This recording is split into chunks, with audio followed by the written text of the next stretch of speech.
አቶ ታዬ ደንደአ ሰሞኑን የሰጠው ቃለ መጠይቅ አነጋጋሪ ሆኗል። ከሆርን ኮንቨርሴሽን ጋር ቆይታ ያደረገው አቶ ታዬ ደንደአ በሶስት ክፍል ተከፋፍሎ ቀርቧል። በኦሮምኛ ቋንቋ ቃለ ምልልሱን ሰጥቷል። በአማርኛ ቋንቋ ከሰኞ ጀምሮ ይለቀቃል ተብሏል። አቶ ታዬ ደንደአ በርካታ ጉዳዮችን ያነሳ ሲሆን ኢትዮጵያ እዚህ ሁሉ ችግር ውስጥ ያለችው በአብይ አህመድ ምክንያት ነው ብሏል። ስለ ጦረኝነቱም በሰፊው አብራርቷል። አሳዛኝ የነበረውና በውጭ ሀገር መገናኛ ብዙሃን ሳይቀር ሰፊ ሽፋን የተሰጠው የቶሌው ጭፍጨፋ በአብይ አህመድ የተከናወነ መሆኑን አቶ ታዬ አጋልጧል። በመስከረም ወር 2014 ዓ.ም አብይ አህመድ ሰብስቦን በነበረበት ሰዓት ሌብነት በስቷል፣ ተጠያቂነት የለም፣ የሰላም ጉዳይ አሳሳቢ ደረጃ ላይ ደርሷል ስል ተናገርኩ ይላል አቶ ታዬ። አብይ አህመድ የመለሰልኝ መልስ አሳዛኝ ነው፣ አንተ ፖለቲካ አልገባህም ብሎኛል ሲል ማክሏል። በወቅቱ በነበረው ስብሰባ ላይ ወርቅነሽ ብሩ ሙፈሪያት ካሚል ኦሮሞችን እየገፋች ነው ስትል ወቀሳ ቀረበች። አብይ አህመድ የመለሰው መልስ የሰላም ሚኒስተርን አማራዎች ስጡኝ እያሉኝ ስለሆነ ባዶ እያደረኩት ነው አለን። በመስከረም 26 በነበረው የጨስፌ ስብሰባ ላይ ይህንን ብሎን በ28 የሰላም ሚኒስቴርን ባዶ አድርጎ ብናልፍ አንዱዓለምን ሾመው። እኔን ሚኒስተር ዴኤታ አድርጎ ሽሞ ወረወረኝ። 2 ቢሊዮን ብር በጀት መድቦ እንደፈለጋችሁ ተጠቀሙበት ዝረፉት አለን ብሏል። አማራ ሊመደብበት ስለሆነ ባዶ የተደረገው መስሪያ ቤት 2 ቢሊዮን ብር በጀት ተመድቦለት ተላላኪዎቹ እንዲበሉ ተፈቀደላቸው። በሚያዚያ 2013 ዓ.ም ከአብይ አህመድ ጋር ያለያየን ሁነት ተፈጠረ ይላል አቶ ታዬ። ወላዊ የሚባል ማተሚያ ቤት ሊመረቅ ጥሪ ተደረገልን። ሽመልስ አብዲሳ ሲሄድ እኔ ተጠርቼ የቀረው ቤት መሆንን መረጥኩኝ ይላል። በምስራቅ አፍሪካ ግዙፍ ማተሚያ ቤት ተቋቋመ ተብሎ በመገናኛ ብዙሃን ተስተጋባ። ይሄኔ በፌስቡክ ላይ ስለመመረቁ አንድ ነገር ጻፍ። የተቋሙ ምርቃት ጥሩ ነው፣ ነገር ግን እስከዛሬ ያስመረቅናቸው ኦዳዋስ፣ ኬኛ ቤቨሬጅ እና ሌሎችም ፋብሪካዎች የደረሱ ዛሬ አስመርቀን በማግስቱ ለሚከስም ድርጅት ይሄን ያህል ማጨብጨብ አይገባንም ብዬ ጻፍኩ። ማራገቡም ልክ አይደለም ስላከልኩበት ሽመልስ አብዲሳ አስደውሎ ከፌስቡክ ላይ የጻፍኩትን እንዳነሳ ቢያስጠይቀኝም እኔ እምቢ አልኩኝ።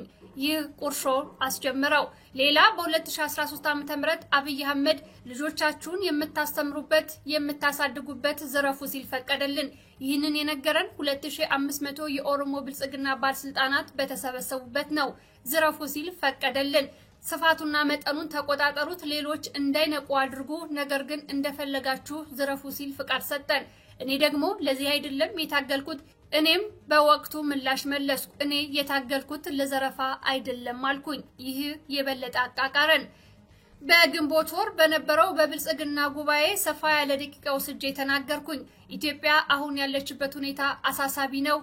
ይሄ ፓርቲ እየጠፋ ነው፣ ሲጠፋም ሀገርንም ህዝብንም ይዞ እየወደቀ ነው ስል ተናገርኩ። ይሄ ድርጅት ሀገርና ህዝብን ይዞ እየጠፋ ነው አልኩኝ። ጸጥታ የለም፣ ወንጀል በዝቷል። የሌለውን ሰላምና ደህንነት ለምን እናገራለሁ? ለምን እንደዋሽ ትፈልጋላችሁ ስላቀረብኩኝ። ሀገርና ህዝብ አደጋ ውስጥ ወድቋል። ጦርነት ሀገሪቱን ማጥ ውስጥ እየከተታት ነው ስል አቀረብኩኝ። አብይ አህመድ ያነሳውትን የሰላምና የደህንነት ሁኔታ ከቁብም አልቆጠረውም። የሱ ትኩረት ፓርክና ቤተመንግስት ብቻ ነበር። እንኳን ግምገማ ሊያካሂድ ሐሳብም ሳይሰጥ ጉዳዩን አለባብሶት አለፈ። አቶ ታዬ ደንደአ በነበረው ቃለ ምልልስ እዚህ ሀገር የሚታየው የሰዎች እልቂት፣ ሰላም ማጣት፣ ቀውስ፣ እገታ ጉዳዩም ሆነ ባለቤቱ ሌላ አይደለም። ለሚታየው ነገር ሁሉ ሌላ ሁለተኛ ባለቤት መፈለግ አስፈላጊ አይደለም። የዚህ ሁሉ ችግር ባለቤት አብይ አህመድ ብቻ ነው ብሏል። ጋዜጠኛው ጠየቀ። ብዙ ነገሮችን ማንሳት ይቻላል። የዚች ሀገር ችግር ምክንያት ማን ነው ተብሎ ሊገለጽ ይችላል አለው። አቶ ታዬ ደንደአ ቀጠለ። ኢትዮጵያ ውስጥ ያለው መከራና ችግር ተቆጥሮ አያልቅም። ነገር ግን የዚህ ሁሉ ቀውስ ባለቤት ሁለት አይደለም፣ አንድ ሰው ብቻ ነው፣ እሱም አብይ አህመድ ነው ሲል ቃል በቃል ተናገረ። ፓርቲ የሚባል ነገር የለም፣ የሁሉም ባለቤት አንድ ሰው ብቻ ነው፣ እሱም አብይ አህመድ ይባላል አለ። ህዝቡን እንደፈለገ የሚጫወትበት በሀገሪቷም እንደፈለገ የሚቀልድባት አብይ ነው። በእያንዳንዱ መከራ፣ በእያንዳንዱ ጦርነት፣ በእያንዳንዱ የኢኮኖሚ ቀውስ፣ በእያንዳንዱ ግጭትና መከራ ሁሉ ያለው አንድ ሰው ብቻ ነው፣ እሱም አብይ አህመድ ይባላል። ይህንን የምለው ልፈረጅ ፈልጌ ሳይሆን በማስረጃ ተደግፌ ነው። ውስጡ ነበርኩ። እያንዳንዱን የሚሰራውን ነገር አውቃለሁ። ይህንን ስል በምክንያት ነው። የችግሩ ባለቤት አብይ አህመድ ነው አለ። በ2011 ዓመተ ምህረት እየሆነ ያለው ነገር ለህዝቡ ግልጽ አይደለም። ብዙ ችግሮች እየተስተዋሉ ነው። በተለይም ብዬ 4 ችግሮችን ነቅሼ የመፍትሄ ሐሳብ አቀረብኩኝ። ደህንነቱን በተመለከተ፣ ኢኮኖሚው፣ ዲፕሎማሲውንና ጸጥታውን በተመለከተ ችግሮቹን ነቅሼ የመፍትሄ ሐሳብ ለአብይ አህመድ አቀረብኩ። በወቅቱም ለቢቢሲ ገልጬ ነበር። የሰላም ችግሮች ብዬ ጠቅሼ የመፍትሄ ሐሳብ አቀረብኩ። የአስተዳደር ቀውስ፣ የኢኮኖሚ ቀውስ፣ የዲፕሎማሲ መላሸቆን በዝርዝር ችግሮቹን ጽፌ የመፍትሄ ሐሳብ አቀረብኩኝ። አብይ አህመድ ግን በቀጥታ ሪጀክት አደረገኝ። ይሄ የእብዶች ሐሳብ ነው አለ። አብይ ማንንም አይሰማም። አቶ ታዬ ደንደአ ስለ አብይ አህመድ ጦረኝነትም የሚከተለውን ብሏል። ስለ ጌታቸው ረዳ አንስቷል። አሁን ያለውን ጌታቸው ረዳን እርሱትና በአንድ ወቅት እንደዚህ ብሎ ነበረ። አብይ አህመድ ያለ ጦርነት መኖር አይችልም። አብይ አህመድ ጦርነት እንዲቀጥል ይፈልጋል። የኢትዮጵያ ሕዝብ በጦርነት ውስጥ እንዲቆይለት ማድረግም ይወዳል። ያለበትን የአቅም ችግር መሸፈን የሚፈልገው በጦርነት ውስጥ ነው። አብይ ያለ ጦርነት ከፍተኛ ችግር አለበት፣ ተጋላጭ ነው። የአቅም ክፍተት ስላለበት ችግሩን የሚሸፍነው በየቦታው ጦርነት በመለኮስ ነው። አብይ ብሎ ጦርነት አለማለት አይቻልም። የአብይ አህመድ ትልቁ ፕሮጀክት ጦርነት ነው። ይህ ዝም ብዬ አላወራም፣ እሱ ራሱ ነግሮናል። እዚህ ሀገር በርካታ ወጣት አለ፣ ያለ ማቋረጥ ለ20 ዓመት መዋጋት ይችላል ሲል አብይ አህመድ በግልጽ ነግሮናል ሲልም ይናገራል። በአሁኑ ሰዓት የኢትዮጵያ ወጣት በተለይም የደቡብ ኢትዮጵያ ወጣት በጦርነት እያለቀ ነው። ብዙ ሰው እንደሚያስበው በአሁኑ ሰዓት ጦርነት ያለ ኦሮሚያ ክልልና አማራ ክልል ብቻ ይመስላል። ነገር ግን በከፍተኛ ሁኔታ ህዝቡ እያለቀ ያለው የደቡብ ኢትዮጵያ ወጣት ነው። ጦርነት በቢሊዮን የሚቆጠር ሀብት ይበላል፣ የሰው ህይወት ይቀጥፋል። ኢንቨስትመንት እንዳይመጣም አድርጎናል። ሹፌሩ፣ ገበሬው፣ ነጋዴው በአጠቃላይ ህዝቡ ተንቀሳቅሶ እንዳይሰራ አድርጎታል። ሹፌር ይታገታል፣ የገበሬው ቤት ይቃጠላል። በስንት መከራ ያመረተው ምርቱም ይቃጠልበታል። እንደምንም ብሎ ለገበያ ቢያደርሰው እንኳን የሚገዙት የብልጽግና ሰዎች ናቸው። በፈለጉት ዋጋ ይገዙታል። ብሩን በአግባቡ አይሰጡትም። ከፍተኛ መከራ ይደርስበታል። ይህንን ሁሉ ችግር ለአብይ አህመድ ስነግረው ፊቱ ላይ የሐዘን ስሜትም የለውም። የዲያስፖራ ወሬ ይዘመጣህ አትንገረኝ አለኝ። አቶ ታዬ ደንደአ በአማራ ህዝብ ላይ ስለሚፈጸመው የዘር ማጥፋት ወንጀልም ተናግሯል። በተለይም በአንድ ቀን ከ1500 በላይ አማራዎች በግፍ ስላለቁበት ስለ ቶሌው ጭፍጨፋ ባለቤቱን ያስፈጸመውን ሰው ተናግሯል። አብይ አህመድ ነው ብሏል። መከላከያ ሆን ተብሎ ከአካባቢው እንዲወጣ ተደርጎ ያ ሁሉ ህዝብ ያለቀበት እልቂት ባለቤት ሌላ ሰው አይደለም፣ አብይ አህመድ ነው። የሸኔ ቤተሰቦች ለበርካታ ወራቶች ከታሰሩ በኋላ ስንፈታቸው ጠርቶ ለምን ፈታችኋቸው ብሎ ነገረን። የተለያዩ ግድያዎች በቪዲዮ ሲወጡም ለምንድነው በቪዲዮ የሚወጡት? ለምን ድምጻችሁን አጥፍታችሁ አጨርሷቸውም ነበር የሚለን። የቶሌው ጭፍጨፋ የሰሜን ኢትዮጵያ ጦርነት ከመጀመሩ በፊት የተፈጸመው ህወሓት ፈጽሞታል በሚልና አማራውን ለማነሳሳት እንደሆነም ታዬ ተናግሯል።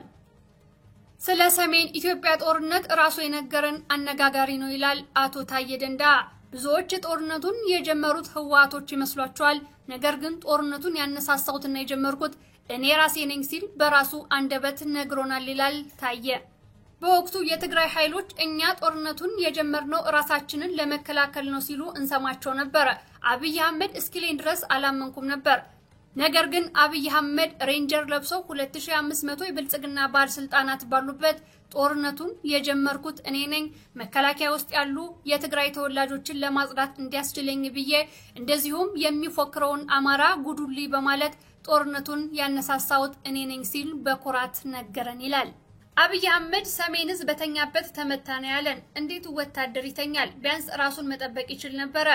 ጦርነቱ እንደሚጀምር እያወቀው እንኳን አልነገራቸውም። የሰሜን ህዝብ አገሬን ልጠብቅ ብሎ በተኛበት እንዲያልቅ የተደረገው በአብይ አህመድ ሴራ ነው ይላል የኦሮሞ ብልጽግና ከፍተኛ አመራርና የሰላም ሚኒስተር የነበረው አሁን በእስር ላይ ያለው አቶ ታዬ ደንደአ። 2500 ሰው ባለበት ነገረን። አማራን እንዲወረር ያደረግነው እኛ ነን። የአማራውን ፉከራ እናያለን አለን። አብይ መደመር ብሎ ጽፎ ባልና ሚስት እንኳን ተስማምተው መኖር የማያስችላቸውን ስርዓት አዋለደ። ለእያንዳንዱ ባለስልጣናት የሚናገረው የውሸት ማት ብዙ ነው። ለሁሉም እየጠራ ቃል ይገባል። ሁሉንም እየጠራ ያሞግሳል፣ ቃል ይገባል። ይሄኛውን ስልጣን ላንተ ነው የምሰጥ እያለ ሲዋሽ ይውላል። በየእስር ቤቱ እጅግ አሰቃቂ ሆነ ድብደባ ይደረጋል። ወጣቶች በእስር ቤት በኤሌክትሪክ ሾክ ይሰቃያሉ። እኔ ከወጣትነቴ ጀምሮ በበርካታ እስር ቤቶች አሳልፌያለሁ። እኔ ለ8 ወራት በጨለማ እስር ቤት የታሰርኩ ጊዜ የቤተሰቦቼ ባንክ አካውንት በሙሉ በመታገዱ በረሃብ እንዲሰቃዩ ተደርጓል። በየእስር ቤቱ በጨለማ ውስጥ እየተሰቃዩ በኤሌክትሪክ ሾክ ሰውነታቸው የነደደ ሽባ የሆኑ አካል ጉዳተኛ የሆኑና ህይወታቸውን ያጡ እጅግ በርካታ ወጣቶች አሉ ብሏል። እኩልነትና ፍትህ ቢሰፍን የአማራም ህዝብ እንደሌላው ኢትዮጵያዊ ሰርቶ በሰላም ቢኖር ምን ችግር አለው? ለኦሮሞ ህዝብ ይሄ ችግር አያመጣም። ነገር ግን ብልጽግና ይህ እንዲሆን አይፈልግም። አቶ ታዬ ደንደአ ከሆርን ኮንቨርሴሽን ጋር በ3 ክፍል የተከፋፈለ ቃለ መጠይቅ ከሰጠ በኋላ እንደዚሁም ሰኞ ይለቀቃል ያሉትን የአማርኛ ቃለ መጠይቅ ከሰጠ በኋላ ለእስር ተዳርጓል። ይህንን ያቀረብንላችሁን የተናገረው ከሆርን ኮንቨርሴሽን ጋር ባደረገው ቆይታ ነው።